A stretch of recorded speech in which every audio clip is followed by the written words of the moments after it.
Felix Travels Back in Time. Story by Annette Langen. Illustrations by Constanza Droop.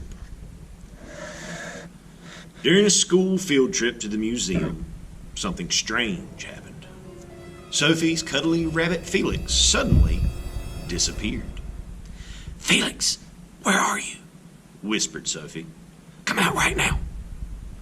But her little stuffed rabbit wasn't hiding in the old suit of armor. "Felix, stop hiding!"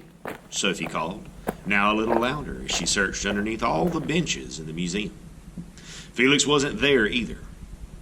"Don't worry, we'll find your Felix," Sophie's favorite teacher said, and she talked with the museum guard.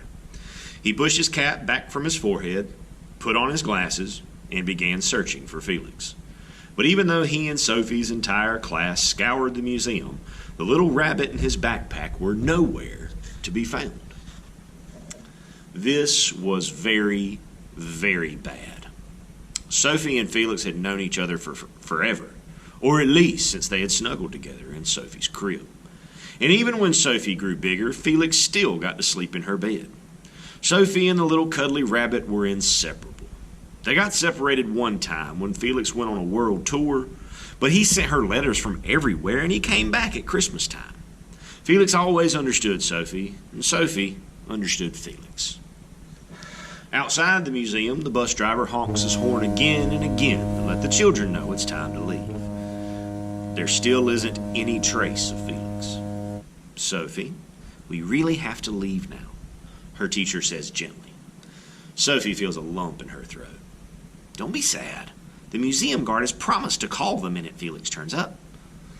Sophie can only nod in silence because she has to fight so hard to keep back the tears. In the late afternoon, Sophie returns home without Felix.